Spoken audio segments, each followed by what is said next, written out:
This seems to be the hot topic of what can we complain about now in the world of sports.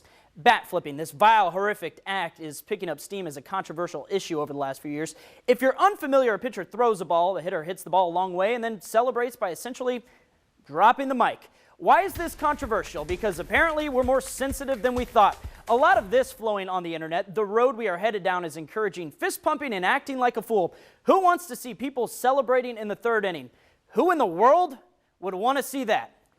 All right, I'm a traditionalist. I'm on alternate uniforms. Think you should putt with the flag stick out in golf and don't know why we moved the extra point back in the NFL. But to say Major League Baseball players should stop celebrating home runs, that's out of touch. Let's put it in perspective. The average for the league in long balls is 20 a year, right around the same number of touchdown passes that will be thrown by a quarterback in the NFL. Oh, no, you're right. They walk to the sidelines like nothing happened after the ball crosses the end zone, too. Maybe football players should stop spiking the ball. Soccer players should keep their shirts on, and Tiger Woods shouldn't be fist pumping, because those were horrible things for the growth and success for each of those sports, right? It's one thing for a fan to whine about a player showing off while they put one on your team, but pitchers using baseballs as a weapon on guys who had success on them, you don't want them flipping a bat. Don't throw a four-seamer right down the pipe for a home run to happen in the first place. That's your look at sports. I'm Ben Murphy. That would be Mr. Robert Kraft. Robert Kraft, the owner of the New England Patriots? Yes, sir.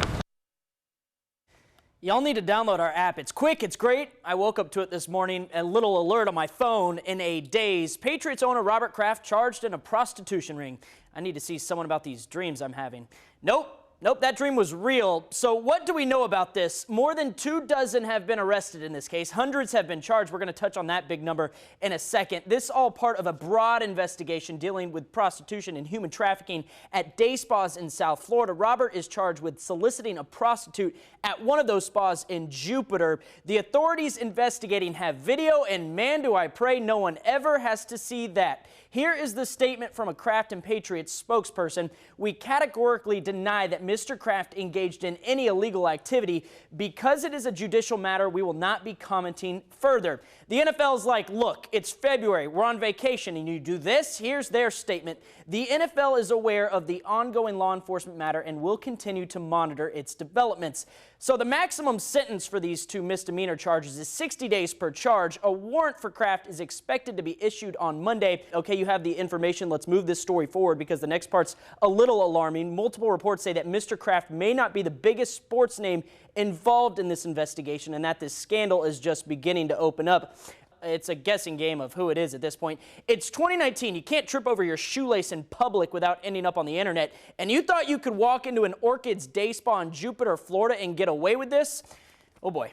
Tiger Woods isn't the American dream. He's the American fantasy. And when we thought he was reaching the peak of that figment, utopia slipped out from under his feet. From the time he was a little kid on national talk shows to today, his life has been under a microscope that shows every blemish of his career on and off the golf course. We saw every personal dogleg left and right he wasn't able to cut or draw around, but that made today's victory all the more sweet. One of the greatest images of Tiger Woods is after the '97 Masters, right off the edge of the green. Tiger hugging his father, Earl. Earl's no longer on this earth, but Tiger recreated that moment today, 22 years later, with his own son, Charlie. No one will ever have that American fantasy Tiger's had. He will go down as one of the greatest golfers of all time. But working from the darkest holes of your career back to the pinnacle of whatever the goal is, that's a dream we can all aspire to. I'll try and keep this fairly short because the solution is just that, to the point and simple. Florida football parted ways with freshman quarterback Jalen Jones this week after a disgusting allegation of sexual battery in a UF dorm. It's an allegation, so I can't strike a gavel and Sharpie in his name with a certain label. I don't know what really happened. What I do know is he wouldn't be the first guilty of that claim. It's no secret athletes in the limelight are accustomed to second chances even after hitting, attacking, abusing a woman. Unfortunately, that's just another model of insanity in our society. We hand out NFL refurnishments like t-shirts in a college town, doing the same thing over and over and expecting a different result. Yeah, we can point the finger at any segment or group who is blameworthy of a horrific act such as sexual battery. Anyone, athletes or not, charged with the crime should be scrutinized and held accountable. But the fact is, the three most watched events every year on television are NFL games. The way it is, young men look up to successful athletes, and whether the league likes it or not, stars are role models. Consciously, subconsciously, the notion of second chances when it comes to matters like this trickles down from the top to the bottom. Forgiveness is definitely fair, but there are some things that need to be cut off. There's no second chance to remove the scar pro athletes or anyone leaves. on the victims of abuse.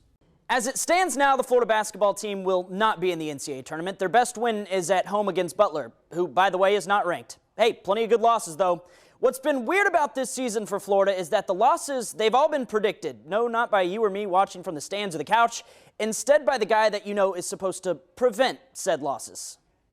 Kayvon said that a couple bad practices before this game, he thought. Did you see that? Oh, right. Yeah. That, no idea. We weren't very good in shoot around this morning. Didn't make any shots. You feel like you're dragging these guys a little bit? Didn't get better this week. South Carolina out-prepared us. And that's not a sign of a great team. We didn't have a lot of maturity this week after coming off the performance we played against Butler. We know what we're getting from Kavarius, Andrew Nemhard, and Noah Locke every day. Beyond that, it's a crapshoot. Quote, we didn't get better this week. South Carolina out-prepared us. That's your job, right? Mike White isn't going anywhere. He has a top 10 recruiting class in 2019, but saying you have to drag a crapshoot of a team around all week before a game sure screams NIT to me.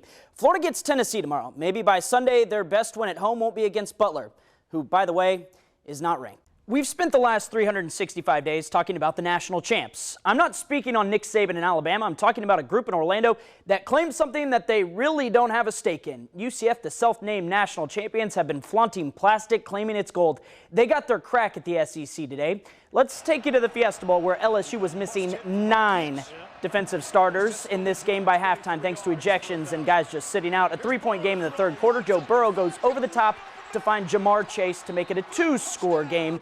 LSU really should have broken this game open, but mistake after mistake kept the Knights in it. And I'll tell you, I'll give them this. The boys in black and gold, they are resilient. With less than a minute left, they trailed by just 1 score, had a chance to tie the game, but it wasn't to be. LSU wins 40-32. While the score was close, the game was not. 555 yards of offense for LSU, 250 for UCF. LSU settled for 4 field goals, all less than 28 yards. It was fun. It was nice. UCF caught lightning in a bottle for 25 straight games. What they've done is a feat. But college football, it's cyclical. Teams like USF, Rutgers, Houston, Boise State have all made similar runs and then went back to their regular scheduled programming.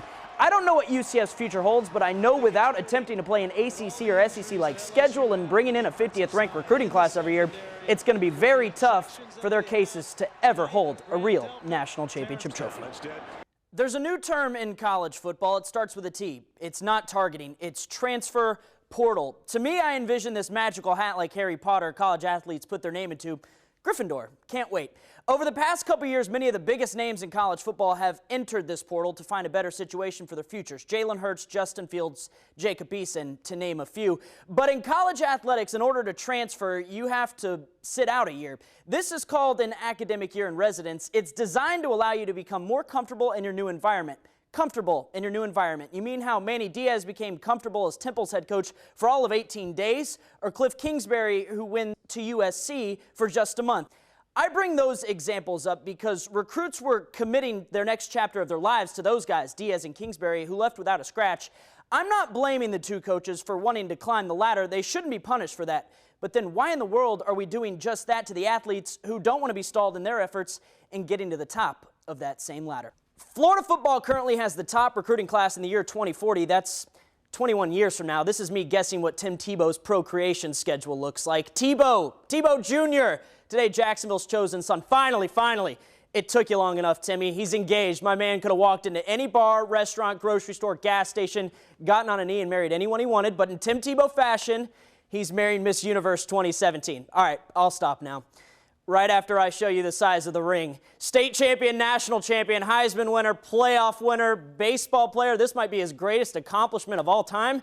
That thing is a boulder. Countless surgeries and swing coaches later, not even Vegas had money to see the big cat ever win again. And now, he's the favorite to win the Masters. Tiger Woods is the reason so many of the guys who now beat him on tour even started playing the game of golf. He expanded and grew the sport that many people brushed aside as boring. The cool thing about Sunday's round at the Tour Championships is that Tiger created this. He sparked a fandom in most of these people during the prime of his career, and now in 2018, he gets to live the fruits of his labor. This transcends sport. It's what it's all about. We say Tiger's back, but by the looks of this crowd and the imprint he left on the sport, it's like he never left.